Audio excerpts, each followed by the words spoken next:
Assalamualaikum warahmatullahi wabarakatuh. Waalaikumsalam. Alhamdulillah alladzi hadana li hadza wa ma kunna linahtadiya laula an hadana Allah. Allahumma shalli wa sallim wa barik wa karrim ala sayyidina Muhammadin al-habibil a'zam wa ala alihi wa sahbihi wa man ala silkihi intazam, amma ba'du. Alhamdulillah. Para habaib, para kiai, para asatidzah, hadirin wal hadirat yang dimuliakan oleh Allah Subhanahu wa taala. Alhamdulillah, kita bersyukur kepada Allah yang telah mengumpulkan kita di tempat ini, di rumah Allah, di masjid, untuk berzikir, bersyukur, dan kita berkumpul untuk mengharap rahmat yang Allah turunkan kepada kita sekalian. Hadirin wal hadirat yang dimuliakan Allah, pagi hari ini acara kita acara akikah ya. Akikah sebagai bentuk rasa syukur kita kepada Allah atas karunia besar dari Allah kepada kita. Apa itu? Keturunan, anak yang Allah berikan kepada salah seorang dari kita ini merupakan nikmat besar dari Allah Subhanahu wa taala. Kenapa saya katakan nikmat yang besar? Hadirin yang dimuliakan Allah, selalu saya bilang, terkadang kita nggak tahu betapa berharganya suatu nikmat dari Allah, melainkan kalau itu nikmat udah nggak ada. Ya. Ini nikmat dikasih oleh Allah, yaitu keturunan anak kepada salah seorang dari kita. Ini merupakan nikmat yang besar. Berapa banyak orang nggak dikasih ini nikmat? Dia menikah bertahun-tahun nggak punya keturunan. Dia periksa dokter ke sini ke situ kagak ada masalah. Masalahnya apa? Nggak ada masalah. Hanya saja Allah belum berkenan memberikannya. Artinya orang di antara kita ketika diberikan nikmat ini oleh Allah, hendaknya dia sadari ini nikmat yang sangat besar dari Allah Subhanahu wa taala. Selain nikmat yang besar, ini juga amanat dan tanggung jawab. Nikmat perlu kita syukuri. Amanat dan tanggung jawab harus kita tunaikan dengan sebaik-baiknya. Ini amanat. Kita juga harus bersyukur sebagai nikmat dari Allah Subhanahu wa taala. Hadirin yang dimuliakan oleh Allah Subhanahu wa taala. Syukur itu, ulama mengatakan rasa syukur itu kepada Allah atas nikmat adalah dengan menempatkan nikmat yang Allah berikan di tempat yang diridhai oleh Allah Subhanahu wa taala. Itu adalah bentuk rasa syukur seseorang kepada Allah Subhanahu wa taala, dengan menempatkan nikmat yang Allah berikan kepada kita di tempat yang Allah ridhai. Sebagai contoh saya kasih sebagai contoh ilustrasi bakal kita. Ada orang di antara kita matanya kurang awas, nggak bisa lihat jauh atau dekat. Apa namanya, rabun. Dia mau berobat ke dokter, dia nggak punya duit. Ya, padahal penyakitnya sederhana, hanya perlu diperiksa, dilihat oleh dokter, terus dikasih kacamata, selesai. Cuman dia mau ke dokter, dia nggak punya uang, mau beli kacamata pun dia nggak punya. Bertahun-tahun dia pengen nikmatin pemandangan yang indah, nggak bisa. Tahu-tahu datang ada seseorang di antara kita ngelihat begini nggak tega, ayo diajak, ayo saya ajak ke dokter, saya nggak punya uang, saya yang bayarin dokter. Periksa sama dokter, oh ini cuma perlu kacamata, ukurannya sekian. Mau beli kacamata, saya nggak punya uang, ya udah tenang aja. Saya beliin kacamatanya. Dibeliin kacamata. Gembira ini orang. Kita juga ngasih bahagia ketika ngelihat ini orang gembira. Beberapa hari kemudian kita dapetin ini orang nggak pakai tuh kacamata. Kita bingung, kenapa ya? Kenapa nggak dipakai kacamatanya? Enggak, saya pakai. Mana dia? Kok nggak dipakai? Terus saya jadiin sebagai ganjelan pintu. Kira-kira kita marah nggak? Kita marah. Kenapa? Ini orang nggak menempatkan pemberian di tempatnya. Dia, ini namanya kita marah. Ini orang nggak bersyukur. Atau mohon maaf, dia pakai, tapi kedapatan dia pakai tuh kacamata, bakal apa? Bakal ngintipin orang. Kita ngelihatnya, kita yang ngasih juga nyesel. Ya, saya kasih dia supaya dia bisa nikmatin pemandangan yang indah, untuk bisa bersyukur kepada Allah, bisa baca Al-Quran, saya dapat pahala. Ya, tapi enggak, dia bakal ngintipin orang, na'udzubillah, bakal melakukan hal yang haram. Kita tahu begitu, kita bakal bilang, tahu gini gue gak bakal kasih. Benar gak? Kenapa? Ini gak syukur ini orang. Dia tidak menempatkan pemberian di tempatnya. Ya, demikian halnya ketika Allah ngasih kepada kita nikmat yang besar. Rasa syukurnya apa? Kita tempatkan pemberian ini di tempatnya. Allah mau ketika Allah memberikan kepada kita anak dan keturunan, Allah mau dari kita itu apa? Dengan pemberian yang Allah berikan kepada kita ini, Allah mau kita pelihara ini anak, kita jaga ini anak, ya kan? Kita didik ini anak, kita bimbing ini anak hingga menjadi orang-orang yang menghamba kepada Allah, bertakwa kepadanya. Itu yang Allah mau dari kita, ya kan? Dan Allah nggak rela pemberian ini diberikan oleh Allah kepada kita, tapi kita nggak memeliharanya. Dibiarin anak kita terbengkalai, sakit, nggak sehat, kita biarin. Atau kita biarin anak kita bergaul dengan pergaulan yang nggak baik hingga tumbuh menjadi orang-orang yang menentang Allah, yang berpaling dari Allah. Allah nggak rela semacam itu. Dan semacam ini, orang yang bersifat semacam ini, dia nggak bersyukur kepada Allah Subhanahu Wa Taala. Ya, tetapi kalau dia tempatkan ini nikmat di tempatnya, ketika dia diberikan karunia oleh Allah Subhanahu Wa Taala, dia cari tahu apa yang Allah inginkan dari saya ketika Allah memberikan anugerah ini. Dia cari tahu. Kemudian dia lakukan apa yang Allah inginkan. Allah ingin saya melakukan akikah sebagai bentuk syukur, saya lakukan. Allah ingin dari saya untuk memberikan kepada anak saya itu nama yang bagus, maka saya berikan kepadanya nama yang bagus sebagaimana perintah Allah Subhanahu Wa Taala. Allah mau ketika anak ini lahir diingatkan tentang tujuan daripada penciptaannya, yaitu menghamba kepada Allah. Maka kita ingatkan dengan apa? Adzan di telinga kanan dan qomat di telinga kirinya. Kita lakukan itu. Allah juga ngelihat, wah, dia jalanin ini amanat. Dia ungkapkan rasa syukurnya atas ini nikmat, maka nikmat tersebut akan ditambahkan oleh Allah Subhanahu Wa Taala. Allah Taala bilang, la in syakartum la azidannakum wa la in kafartum inna adzabi lasyadid. Nah, kalau kita bersyukur kepada Allah, ini nikmat ditambah. Apa yang ditambah? Apa yang kita inginkan dari anak kita? Apa yang kira-kira kita inginkan? Kita pengen anak kita jadi berbakti kan? Allah berikan anugerah ini ketika kita bersyukur di awal kepada Allah. Dijadikan anak-anak kita sebagai anak yang berbakti. Kita bersyukur kepada Allah di awal ketika diberikan ini anugerah, kita tunaikan ini amanat dengan mendidik mereka. Sebab Allah mau kita mendidik mereka dengan didikan yang baik. Kita didik sebagai bentuk syukur kita kepada Allah. Ambil kabar, harapan kita atas ini anak juga akan diberikan oleh Allah. Kita pengen anak kita jadi orang yang berbakti. Dengan itu Allah akan jadikan anak kita dengan anak yang berbakti. Tapi kalau kita nggak syukur, siksa Allah pedih. Salah satu siksa Allah apa tahu?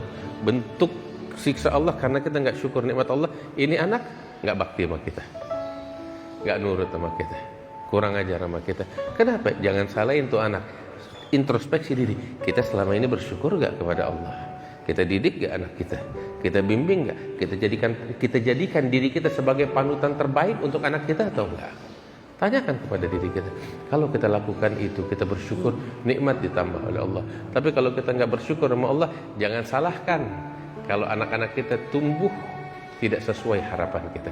Jangan salahkan siapapun kecuali diri kita sendiri yang nggak bersyukur kepada Allah Subhanahu Wa Taala. Karena itu, hadirin yang dimuliakan Allah, cari tahu apa yang Allah inginkan dari kita. Tatkala Allah memberikan ini anugerah, Allah pengen kita kasih nama yang bagus. Nabi SAW bilang di dalam hadisnya, khairul asma ma ubid wa ma hummid. Sebaik-baiknya nama itu yang mengandung arti penghambaan kepada Allah. Sebaik-baiknya nama yang kita kasih bakal anak-anak kita adalah nama yang mengandung arti penghambaan kepada Allah, seperti Abdullah, Abdurrahman, Abdurrahim, Abdul Alim, dan lain sebagainya. Ini kan nama-nama yang mengandung arti hamba kepada Allah. Sebab tahu apa? Tujuan kita diciptakan oleh Allah Ta'ala di muka bumi ini apa? Allah Ta'ala bilang, wa ma khalaqtul jinna wal insa illa liya'budun, untuk menghamba kepada Allah. Kita kasih nama kepada anak kita supaya dia sadar akan tujuan dia diciptakan oleh Allah Ta'ala. Kasih nama yang mengandung arti penghambaan. Atau ma'ubid wa ma'humid, apa yang di situ mengandung arti pujian. Atau nama-nama Nabi Muhammad seperti Ahmad, Muhammad, Taha, Yasin. Atau nama-nama yang terpuji yang baik, seperti nama-nama para sahabat, orang-orang yang bertakwa kepada Allah, Abu Bakar, Umar, Utsman, Ali, dan lain sebagainya. Kasih nama yang semacam itu. Jangan, ya mohon maaf, ada orang tuh dia lagi nonton film sinetron, dia tergila-gila dengan film sinetron itu, ya tergila-gila dengan artisnya.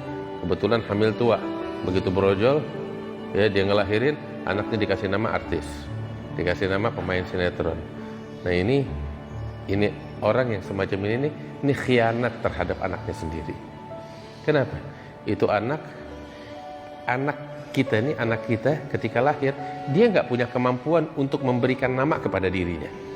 Sehingga ini adalah amanat, hak si anak yang dititipkan oleh Allah, diamanatkan kepada orang tuanya. Jangan kita semena-mena semaunya kita, tapi kasih nama yang terbaik untuk anak kita, bukan dengan seleranya kita. Lagi nafsu film Korea, kasih nama anak kita nama orang Korea. Iya benar. Ntar lagi zamannya film India, kasih nama anak kita nama India. Iya. Lagi film sinetron, kasih nama pemain sinetron. Ini kan mohon maaf, ini agak kurang waras yang kayak begini. Ya terus terang dia nggak ngehargain anaknya, nggak sayang sama anak. Sayang sama diri iya, tapi sayang sama anak enggak. Dia nggak amanat di dalam menunaikan haknya ini anak. Karena itu kasih nama yang bagus. Nama yang bagus itu apa yang Nabi bilang? Yang mengandung arti penghambaan, atau nama-nama Nabi Muhammad SAW, atau nama yang terpuji, nama-nama orang-orang saleh yang bertakwa kepada Allah Subhanahu Wa Taala. Itu nama yang terbaik. Kan enak nih anak. Begitu dewasa ditanya namanya siapa? Namanya Muhammad. Oh, ntar mau ditambahin apa aja juga nggak masalah. Tapi ada nama yang bagus itu apa? Nama Muhammad, nama Ahmad, Allahumma shalli alaihi, nama Abu Bakar, sahabat Nabi yang terkenal. Ya kan, nama apa lagi? Umar ibn Khattab. Waduh, kan bangga. Ini anak juga menyebut namanya tuh dia bangga. Kenapa? Nama sahabat. Nama orang-orang yang berjuang bersama Nabi Muhammad SAW. Nama orang-orang yang terpuji di sisi Allah Subhanahu Wa Taala. Kasih nama yang semacam ini. Terus juga lain dari itu, kita tuh dianjurkan untuk mengkhitan anak-anak kita. Ya, mengkhitan anak-anak kita. Dan dalam khitan itu kesehatan. Nabi nggak memerintahkan perkara semacam ini, melainkan di situ adalah kesehatan. Ya tinggal kita jalaninya dengan baik. Ya sesuai dengan aturannya Nabi besar Muhammad Shallallahu Alaihi Wasallam.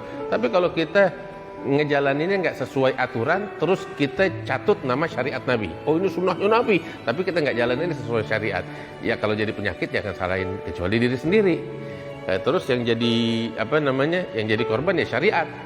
Padahal syariat ngajarin disunat dengan cara yang baik, tapi caranya nggak kita jalanin benar.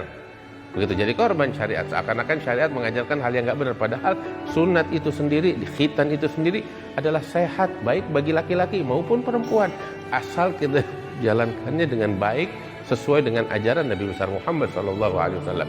Nabi itu ngajarin khitan ada sampai metodenya diajarin oleh Rasulullah SAW.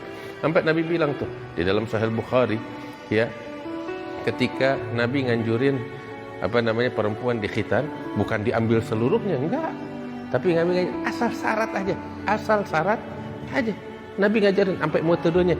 Nabi kasih tahu, nih begini caranya. Asal syarat, bukan kelebihan. Dan di situ kesehatan. Kalau udah kelebihan, ya nggak sehat.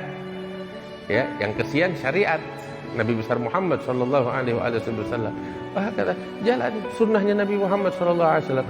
Itu dulu kakek saya Al Habib Salim bin Ahmad bin Jindab, seorang ulama besar, seorang muhaddits. Itu pernah satu kali dia lagi duduk di rumahnya. Ulama besar, banyak orang yang tahu di antara kita. Ulama besar, datang satu pendeta ngadep kepada Habib Salim dan bertamu. Ini pendeta datang ingin nanya perkara agama sama Habib. Cuman sebenarnya bukan pengen nanya sih, pengen ngeritik. Pengen ngeritik beberapa perkara dalam agama Islam. Datang kepada Habib, nanya sama Habib, bilang, Habib, saya mau tanya, kata si pendeta nih,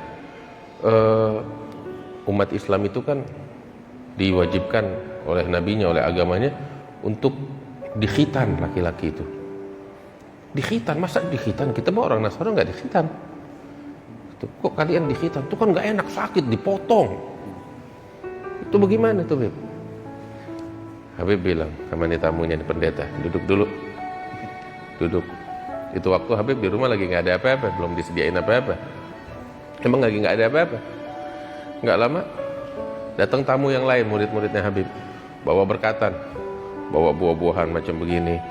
Akhirnya diterima sama Habib. Habib masuk ke dapur, bilang sama istrinya, ini sediain nih bakal tamu nih, di luar banyak tamu. Sediain di piring kayak begini, ada pisang, ada apel, ada anggur, macam-macam. Disodorin. Begitu disodorin, Habib bilang sama tamunya tuh, yang muridnya, yang pendeta dan yang lain-lainnya, ayo pada cobain nih buahnya, makannya. Udah, subhanallah, si pendeta ngelihat itu kan, Habib bilang sama si pendeta, ayo silakan dicobain dimakan. Si pendeta ngambil pisang, dipotek pisang. Habib bilang, makan, enak tuh pisangnya. Iya Habib. Baru mau dikupas sama si pendeta, Habib bilang, weh jangan dikupas. Si pendeta heran, Habib, kata Habib suruh makan. Saya kok jangan, lo makan jangan dikupas. Sama kulit-kulitnya lo makan. Habib gimana saya mau makan? Kalau nggak dikupas nggak bisa. Iya lo makan, jangan lo kupas. Beb nggak bisa dimakan. Nah juga halnya dengan khitan, kalau nggak dikupas nggak bisa dinikmatin katanya Habib. Kalau nggak dikupas, bagaimana mau dinikmatin? Bagaimana mau enak dinikmatin? Demikian halnya juga khitan. Ini pisang aja mesti dikupas dulu. Begitu juga apa namanya dengan khitan. Habib kasih jawab begitu. Nah ini pendeta nggak bisa ngomong. Wah memang kenyataannya demikian, sehat. Orang yang nggak dikhitan rentan kena penyakit. Dan memang jadi sarang penyakit. Itu kan kotoran numpuk di situ. Tapi inilah ajaran Nabi besar Muhammad SAW yang ajarin kita. Dari sejak kecil tuh anak-anak kita dikhitan. Ya. Terus setelah dikhitan diakekahkan macam begini nih. Bayi laki-laki 2 ekor kambing. Bayi perempuan 1 ekor kambing. Itu sunnahnya Nabi Muhammad SAW. Dan tahu gak apa? Orang kalau melakukan akikah macam begini nih, tuh anaknya dijaga oleh Allah dari musibah, dari bala, dari bencana, dijaga oleh Allah. Sebab Nabi SAW bilang, badiru bisadaqah, fa innal bala la yatakhatta sadaqah. Bersegeralah kalian untuk bersedekah. Sebab sesungguhnya bala, musibah gak bakal ngelangkain sedekah. Kalau kita udah keluarin sedekah, bala itu gak bakal datang, gak bisa ngelangkain sedekahnya kita. Nah kita ketika dikasih anugerah oleh Allah anak keturunan, ya kita sedekah dengan berupa kambing, 2 ekor kambing bakal bayi laki-laki, 1 ekor kambing bakal bayi perempuan. Ya itu kan sebagai bentuk syukur kita kepada Allah, sebagai bentuk sedekah kita yang kita bagikan kepada fakir miskin. Nah dari situ dijaga anak-anak kita tuh oleh Allah Ta'ala dari bala, dari musibah, dari hal-hal yang gak kita sukai. Diangkat itu semua bala musibah oleh Allah Subhanahu wa Ta'ala. Karena itu nih hal yang semacam ini nih kita lakukan, pahalanya besar di sisi Allah Subhanahu wa Ta'ala. Terus juga setelah itu semua tahu apa? Kita didik anak kita dengan didikan yang baik. Didik dengan Al-Quran, didik dengan sunnahnya Nabi Muhammad dari sejak kecil. Diajarkan mereka dengan cara yang sesuai dengan seleranya mereka. Kita sajikan ini agama, ya, kita sajikan agama ini dengan selera mereka, bukan dengan selera kita. Mereka bukan kita bukan mereka. Bagaimana itu? Hadirin yang dimuliakan Allah Subhanahu wa Ta'ala. Ya anak kita katakan doyan doyan burger. Burger. Burger isinya apa sih? Tepung, roti, ya. Terus ada dagingnya, ada sayuran-sayurannya, dalamnya ada tomat, ada selada, ada apa lagi? Timun, ada sausnya. Dia doyan begitu, kasih, sediain. Ya, coba ente punya anak, ente jejelin selada aja, mau gak kira-kira? Ya, nggak mau. Kita mungkin doyan, ya kan? Ini menu sehat, selada. Kita makan timun, kita gadoin, kita kita jus, tomat juga begitu. Anak kita sodorin begitu nggak mau, tapi dikemas dengan kemasan yang dia suka. Mereka juga demen. Kemas jadi apa? Burger, kan gitu. Gitu kita dikemasnya jadi gado-gado. Dia nggak doyan gado-gado. Ya, padahal isinya sama juga. Nah demikian agama ini kita kemas untuk mereka itu dengan kemasannya mereka, ya dengan kemasan mereka. Mereka bakal suka. Jangan kita paksain apa yang seleranya kita, yang seleranya mereka kita sodorkan dengan kemasan yang sesuai dengan mereka. Ini agama ringan, mudah. Tinggal bagaimana kita. Nabi SAW bilang, kullu mauludin yuladu alal fitrah fa abawahu yuhawidanihi au yunasiranihi au yumajjisani. Nabi SAW bilang, setiap anak yang baru dilahirkan itu suci. Yang jadi masalah apa? Orang tuanya yang meracuninya. Tuh anak jadi Yahudi gara-gara bapak dan ibunya. Tuh anak jadi Nasrani gara-gara bapak ibunya. Tuh anak jadi Majusi gara-gara emak bapaknya. Tuh anak jadi ngaco gara-gara emak bapaknya yang ngaco. Tapi kalau ini anak dari sejak lahir tuh udah suci. Kalau emak bapaknya itu berusaha untuk melindunginya dari racun, dari hal-hal yang mengkontaminasinya itu, ya, ini anak akan tumbuh dengan kesuciannya. kalau dibentengi. Ya cuman kan memang sulit untuk membentenginya. Minimal kita orang tua jadi panutan yang terbaik. Itu didikan yang terbaik untuk anak, tahu apa? Panutan. Sekalipun kita nggak ngomong sama tuh anak, ya, tapi kalau dia ngelihat contoh depan matanya, ibunya, bapaknya sebagai contoh yang terbaik, maka dia akan menirunya, akan meneladani. Kita pengen anak kita sholat di masjid rajin, kitanya waktunya azan kita sibuk main HP. Ya bagaimana anak kita pengen rajin sholat di masjid? Kita ngamuk, marah ngelihat anak kita main HP mulu. Tapi bapak emaknya di kamar, di mana? Pegang HP terus. Ya jangan salahin tuh anak. Dia nggak lebih, hanya mencontoh emak bapaknya, orang tuanya. Nah, kita jadi teladan yang terbaik. Itu ada seorang wali besar, Syekh Umar al-Mihdar di negeri Hadramaut. Itu ulama besar dan wali besar di masanya, Sultan Aulia. Itu waktu masih anak-anak, dia cerita tentang dirinya. Saya waktu masih anak-anak tuh, saya dapetin, ya, saya di kamar, zaman itu belum ada handphone macam begini. Dia pengen main, bocah wajar, anak kecil segini, umur segini, pengen main, pergi keluar, dapetin lingkungannya tuh, lingkungannya di kota tadi, kotanya para ulama. Cari orang-orang semuanya pada sibuk dengan kesibukan masing-masing. Pekerja dengan pekerjaannya, para penuntut ilmu dengan ilmunya. Di luar, di jalanan nggak ada orang pada main. Dia pulang ke rumah, pengen main sama bapaknya. Bapaknya lagi sibuk ngajar. Dia pergi ke kamar, pengen main sama ibunya. Dapetin ibunya lagi di atas sejadah. Dia bingung mau kemana. Akhirnya dia ambil sejadah, dia gelar di samping ibunya, sholat di samping ibunya. Kenapa? Dapetin panutan macam begitu. Nah kita biar jadi panutan yang terbaik bakal anak-anak kita, sehingga anak-anak kita pun tumbuh. Anak-anak kita itu cerminan dari kita sendiri. Kita berusaha jadi diri yang terbaik, anak-anak pun jadi yang terbaik, insya Allah. Mudah-mudahan anak-anak kita dibimbing oleh Allah, jadi anak-anak yang berbakti kepada kedua orang tuanya, jadikan sebagai orang-orang yang bertakwa kepada Allah, kebanggaan untuk kita dan untuk Rasulullah sallallahu alaihi wasallam. Ya rabbal alamin, Allahumma ja'al jam'ana hadza jam'an marhuma, tafarraqana min ba'dihi tafarruqan ma'suma, wa la taj'al fina wa la minna wa la ma'ana syaqiyyan wa la mahruma bi rahmatika ya arhamar rahimin wa ya jadal ajwidin wa rahmal masakin wa dzal quwwatil matin. Wa sallallahu ala sayyidina Muhammad an-nabiyil ummi wa ala alihi wasallam. Alhamdulillahi rabbil alamin. Lebih kurangnya mohon maaf. Assalamualaikum warahmatullahi wabarakatuh.